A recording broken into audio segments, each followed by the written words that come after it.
a gente vai relevar durante o vídeo esses restos de unhas com resto de esmalte azul, porque além das lágrimas, eles foram a única coisa que restaram da Copa, tá? Então tá.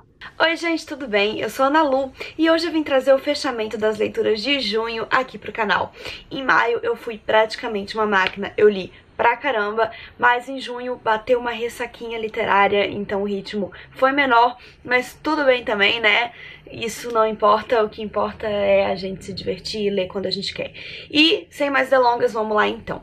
O primeiro livro que eu terminei em junho já tinha aparecido no fechamento de maio, porque foi quando eu comecei, e foi o Pequenos Incêndios por Toda Parte, que eu amei muito e já tô recomendando pra todo mundo. Esse livro foi o segundo livro da Celeste Ng. Ele foi publicado aqui no Brasil pela editora Intrínseca há pouquíssimo tempo, se eu não me engano foi em maio mesmo. E essa história se passa num bairro, numa espécie, não sei se é um bairro, se é uma vila, um vilarejo, enfim. Chama-se Shaker Heights e é um lugar extremamente planejado lá nos Estados Unidos. A autora já morou lá, então ela tem conhecimento de causa, né, pra descrever esse lugar. É um lugar onde tudo é igual, tudo é planejado, as casas são iguais e todo mundo vive uma vida assim, toda regradinha. E enfim, né, já deu pra entender mais ou menos como que é. E aqui a gente tem uma família, né, que vive exatamente nesses padrões, só que eles têm uma casa extra que eles alugam. E eles vão, então, alugar essa casa pra uma mãe solteira com sua filha, a Mia e a Pearl, que, bem, já não são, assim, tão certinhas e tão regradinhas, e que vão aí trazer uma agitação diferente pra esse lugar. Além das diferenças entre essas duas famílias, de estilo de vida, enfim, tudo mais, a gente vai ter uma questão aí, chave, que vai acabar colocando as duas em conflito, que é uma família amiga, né, dessa família certinha, adotou um bebê oriental. E a mãe desse bebê tá querendo ele de volta. E a mãe desse bebê é amiga da Mia, que é a mãe solteira, e enfim. E aí a gente vai ter uma batalha judicial entre essa mãe que quer o bebê de volta e essa família que adotou o bebê. E essas famílias principais do livro estarão, né, uma contra a outra. E enfim, não falei nada ainda do que esse livro traz pra gente, porque ele é realmente muito bom. E então a gente vai esperar o vídeo resenha dele, que vem em breve. O segundo livro que eu li no mês, eu li numa versão física em inglês, que eu comprei na minha viagem do ano passado, que foi The First Bad Man, da Miranda July. Mas eu vou chamar ele aqui de O Primeiro Homem Mau, porque ele já foi publicado aqui no Brasil, e eu acho que falar dele, né, versão português, fica mais acessível. Além disso, a minha versão em inglês já está emprestada, então eu não estou com ela aqui pra mostrar pra vocês. E, gente, esse livro foi uma surpresa pra mim, porque eu já falei que eu não leio sinopses, e eu tinha ouvido falar desse livro uma vez só no canal da Lu e ponto, e ela não falou muito dele, ela só falou que ele era incrível. E quando eu tava na minha viagem, eu dei de cara com ele lá no Shakespeare & Company, eu resolvi comprar, e a moça que tava no caixa falou: esse livro é incrível, você vai amar e não sei o que. Eu demorei um tempão pra ler, né, minha viagem foi em outubro, e eu comecei a ler agora em junho, e eu achei que eu tava muito perdida no inglês, porque o livro tava muito confuso pra mim, e daí eu consegui uma versão em português também, e eu comecei a ler um pouquinho de cada, e eu reparei que o problema não era o inglês, é que o livro é muito doido mesmo. E o que eu achei que eu não tava entendendo em inglês, porque não era possível sim, é porque o livro é doido mesmo.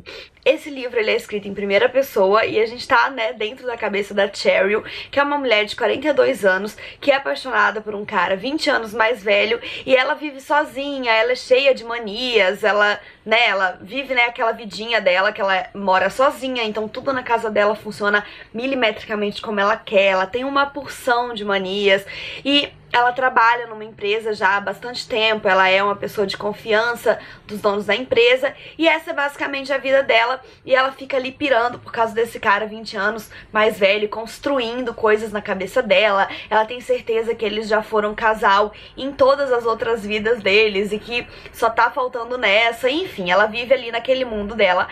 Até que tudo vai mudar, porque os donos da empresa vão pedir pra ela abrigar a filha de 20 anos deles na casa dela, enquanto ela não arranja um apartamento na cidade.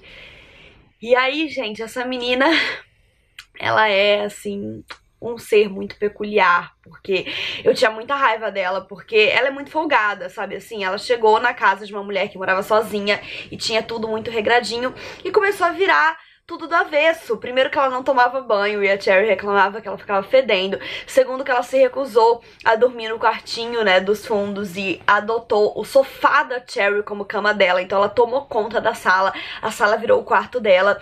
E a empresa que a Cherry trabalha, esqueci de citar, é uma empresa que produz vídeos de autodefesa para mulheres. E isso também vai ter um forte impacto na história, porque a Cherry vai começar a aprender a se autodefender e a lutar. E ela vai começar a querer praticar luta com essa menina na casa dela, porque ela tá com muita raiva e ela e a menina só brigam e elas vão começar a lutar do nada. E isso é muito louco e eu me confundia pra caramba e era a parte que eu pensava, não, eu não devo estar entendendo direito. Enfim, o livro é muito doido. Eu falo que se ele fosse uma peça de teatro, com certeza seria Teatro do Absurdo. Mas ele me surpreendeu porque no fim das contas ele é muito mais do que isso, sabe? Ele é muito mais profundo do que isso. E eu terminei realmente apegada àquela personagem, com um carinho muito grande pela Cheryl.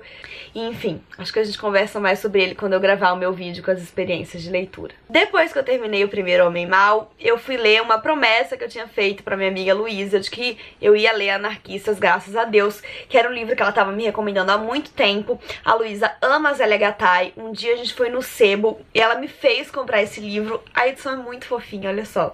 E ele custou só R$10. E desde então ele tava ali na minha estante, a Luísa mandando eu ler, mandando eu ler. Eu prometi que eu leria depois que eu terminasse, então, o primeiro Homem Mal. E aí eu li. E, curiosamente, eu peguei esse livro pra ler um dia antes da Copa começar. E aí depois eu resolvi fazer o projeto de só ler nacionais antes do Hexa. Não vamos falar sobre isso, eu ainda tô lendo nacionais, mas enfim. E bem, eu li esse livro. Eu dei 3 estrelas, a Luísa ficou muito brava. Mas, enfim, eu não achei nada demais. É uma literatura gostosinha, é um livro de não ficção. Aqui a Zélia vai contar memórias da infância dela, né? Memórias da infância que ela passou lá em São Paulo, quando São Paulo ainda era menor e ela morava ali bem na região da Avenida Paulista. Então ela vai contar muito do que acontecia nessa infância dela, rodeada, né, dessa família italiana. Então ali na região que ela morava tinha muitas famílias migradas da Itália, assim como a dela. Então ela vai contar muito do que ela viveu dentro desse contexto, mas assim, são histórias de infância dela. Eu acho muito difícil, na verdade, avaliar livros de não ficção tão pessoais, porque ela só tá contando o que ela viveu. E é gostosinho, mas na minha opinião não tem nada demais. E a gente vai deixar pra conversar sobre ele no vídeo, porque senão não vai sobrar nada pra falar lá. Depois que eu terminei Anarquistas, como eu tinha decidido que eu só ia ler nacionais até o final da Copa, eu peguei o Clube dos Jardineiros de Fumaça, da Carol Benzimon. E no início eu não tava gostando muito, eu tava meio perdida, sem entender, né, o que eu tava lendo, porque literatura contemporânea, né? A Carol, ela não cria muito uma linha do tempo e ela vai contando a história com foco em personagens diferentes. Então a história ia ali mudando de foco e eu ficava meio perdida, mas depois eu acabei super me apegando aos personagens e à história. Essa história vai se passar na Califórnia e ela vai retratar o cenário da maconha, né? O Clube dos Jardineiros de Fumaça. Eu confesso que eu não tinha pensado nisso quando eu comecei a ler o livro. Eu não tinha ligado o nome à coisa, mas depois que eu percebi, eu ri da minha cara. Porque, gente, o Clube dos Jardineiros de Fumaça. E eu achei esse livro muito interessante porque, além de explorar a história dos personagens que a Carol vai escolher pra guiar essa história, ela explora muito esse cenário e esse contexto. Então, até assim, bastante politicamente, ela vai contar sobre a questão da maconha, sobre como que ela começou a ser tão criminalizada e por quê, e eu não sabia de nada disso, então eu achei muito interessante. Ela vai contar também sobre a questão da maconha medicinal começar a ser liberada nos Estados Unidos e aqui nesse caso na Califórnia, sobre como que são os trâmites para conseguir a maconha, sobre como que isso funciona. Existem consultórios online na internet, onde médicos te atendem virtualmente e te dão permissões para comprar a maconha num dispensário específico, né, que é liberado, e aí como é que estão convivendo com isso as plantações clandestinas. Enfim, eu achei que ela deu um apanhado desse cenário muito bem feito. A Carol ficou um tempão por lá pra poder escrever essa história com propriedade, e eu gostei bastante do livro. Depois eu ainda tive a oportunidade de ir num encontro de mulheres que escrevem lá no Rio com a presença da Carol, onde ela falou mais sobre a criação desse livro, e enfim, foi uma experiência bem legal, e é um livro que eu recomendo também. Depois que eu terminei o livro da Carol, eu comecei então As Águas Vivas Não Sabem de Si, que foi um livro que a minha amiga Vanessa me recomendou num vídeo que saiu meu e dela aqui do canal. Vou colocar o link nos cards se você ainda não viu. Ela me recomendou e me emprestou, e eu aproveitei para ler logo no Projeto 6 Nacionais, antes do Hexa. Esse livro é uma ficção científica contemporânea nacional, escrita pela Aline Wallach, que é uma pessoa famosa na internet, que eu acompanho na internet já há algum tempo. E eu gostei desse livro. Eu gostei mais do que eu pensei que eu iria gostar. No final, pra mim, ele perdeu um pouco do ritmo. Mas do começo pro meio, assim, eu li bastante afoita, assim, eu realmente gostei. Porque ele é uma ficção científica que vai propor um cenário muito diferente para trazer reflexões sobre o mundo e sobre a vida dos 5 personagens que estão nessa situação. Então, que situação é essa? A gente tem uma estação embaixo d'água, né, que fica a muitos metros de profundidade. Digamos assim, que é uma estação que fica numa profundidade a qual submarinos não conseguem chegar, sabe? Então eles estão muito no fundo do mar. E ali a gente tem 5 personagens, sendo 2 mergulhadores. A Corina é a nossa protagonista do livro, o outro mergulhador é o Arraia. A gente tem também uma engenheira, que é a Suzana, se eu não me engano é Suzana o nome dela, eu sou péssima com o nome de personagem. E a gente tem o doutor, né, que é o pesquisador-chefe da expedição, que é o Martin, que é um gringo, e o doutorando dele, né, que é o Maurício. Então esses 5 personagens estão ali, né, a muitas léguas embaixo da água, vivendo essa situação limite, fazendo uma pesquisa e tendo que encarar a si próprios, porque eu acho que numa situação limite dessas é muito impossível a gente não pensar muito na gente mesmo.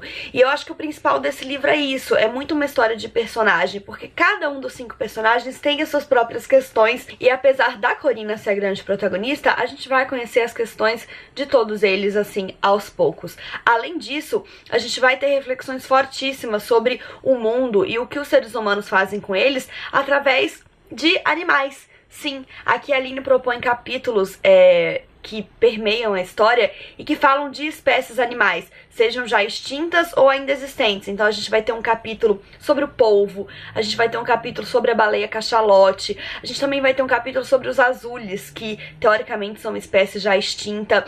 E através do que ela conta sobre esses animais e o modo de vida deles, a gente vai levando muitos socos na cara e pensando em como a gente cuida pouco do mundo que a gente vive, sabe? Enfim, é um livro de ficção científica, mas que, ao meu ver, é muito mais filosófico e introspectivo, e que eu gostei bastante de ler, e que traz várias lições e, como eu disse, tapas na cara, e que, enfim, já é um livro que eu recomendo também, não tão afoitamente, porque eu não acho que seja um livro imperdível ou que a história seja maravilhosa, não. Ele é um livro mais reflexivo mesmo, pra você tirar lições e acordar um pouco pra vida, sabe assim? E falo mais sobre ele quando o vídeo sair. Então é isso, gente. Essas foram as minhas leituras de junho. Espero que vocês tenham gostado do vídeo. Não esqueçam de se inscrever no canal se ainda não forem inscritos e dar um joinha se curtiu. Se vocês já leram alguns desses livros ou têm vontade de ler, comentem aqui embaixo pra gente conversar. Um beijo e até a próxima. Tchau!